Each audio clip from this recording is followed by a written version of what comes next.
हम 24 जून को इस्लामाबाद में एक नया सेशन कर रहे हैं और इस सेशन का टॉपिक है रियल एस्टेट में सेल्स बढ़ाने के जदीद तरीके। हमारा डिस्कवर योर टैलेंट का सेशन लाहौर में 3 जुलाई को होगा। आप अगर इस सेशन का हिस्सा बनना चाहते हैं तो आप इन नंबर्स पर रब्ता कीजिए।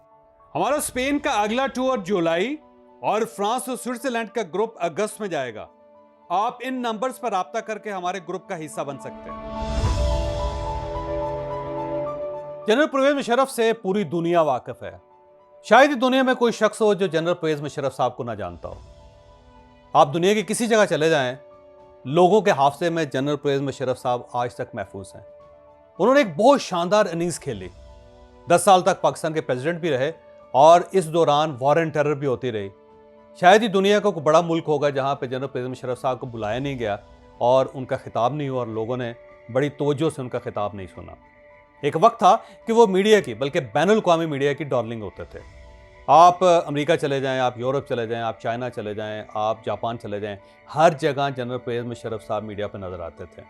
टाइम्स और न्यूज़ वीक के कवर पे छपते होते थे और पाकिस्तान के अंदर भी वो बहुत पॉपुलर थे। और उनके दौर में एक वक्त ऐसा भी आया कि जब हुकूमत पाकिस्तान ने IMF का सारा कर्जा अदा कर दिया।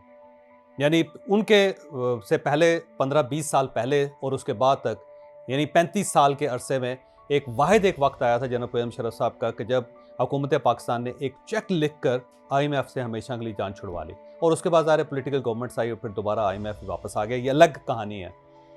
जनरल परवेज मुशर्रफ साहब ने 12 अक्टूबर 1999 का कू किया, मियां नवाज शरीफ साहब को गिरफ्तार किया, उनकी फैमिली को गिरफ्तार किया। फिर उसके बाद आसफ अली जरदारी, मोहतरमा बेनज़ीर भुट्टो, उनके खिलाफ केसेस बने और उस दौर में बेतहाशा केसेस बने थे और मोहतरमा ज़ाहिर मुल्क से बाहर थी। आसफ अली जरदारी साहब जेल में थे।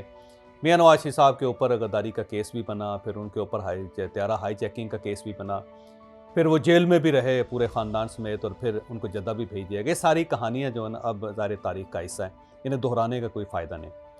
जनरल परवेज मुशर्रफ साहब आए, अमेरिका के साथ उनकी दोस्ती थी। अफ़गानिस्तान के अंदर अमेरिका ने एक जंग लड़नी थी, वो लड़ा और इस दौरान जनरल परवेज मुशर्रफ साहब का प्रोफाइल हाई होता चला गया और वो पूरी दुनिया में पॉपुलर हो गया।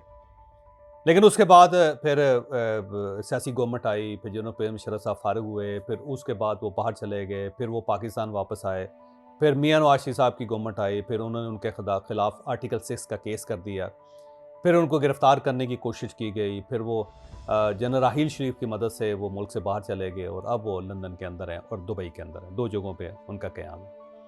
लेकिन पिछले 2 माह से वो शदीद अलील हैं और ऐसी अदालत है कि जिसके बारे में चंद दिन पहले ये खबर भी गर्दिश कर रही थी कि शायद वो खुदा न खास्ता इंतकाल फरमा चुके हैं, जब ये खबर गलत साबित हुई बाद में।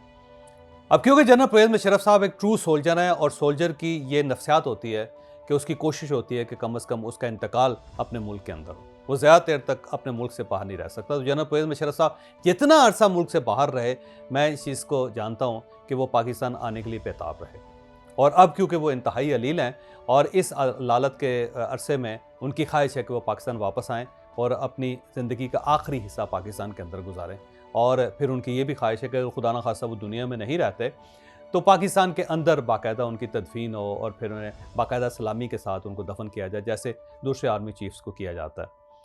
तो इस बुनियाद पे जनरल परवेज मुशर्रफ साहब पाकिस्तान आना चाहते हैं। अब उनके रास्ते में जो सबसे बड़ी रुकावट है जनरल परवेज मुशर्रफ साहब के रास्ते में, वो मियां नवाज शरीफ और मियां शहबाज शरीफ थे। क्योंकि मियां नवाज शरीफ और मियां शहबाज शरीफ ये समझते हैं कि उनकी ज़िंदगी के अंदर जितने प्रॉब्लम हुए हैं, जो पोलिटिकल प्रॉब्लम हुए, जो ज़ाती प्रॉब्लम हुए, जो उनकी फैमिली को प्रॉब्लम हुए, उसके ज़िम्मेदार जनरल परवेज मुशर्रफ हैं।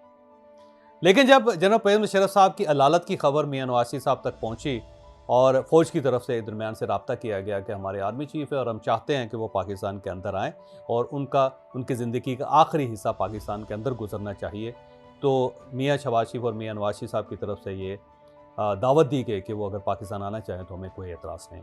लिहाजा मियां नवाज शरीफ साहब ने अपना दिल बड़ा करके जनरल परवेज मुशर्रफ साहब से के ख़िलाफ़ जो उनके दिल में कदूरत थी वो ख़त्म करके उन्होंने कहा कि वो पाकिस्तान आना चाहिए और हुकूमत पाकिस्तान ने भी इसकी इजाज़त दे दी।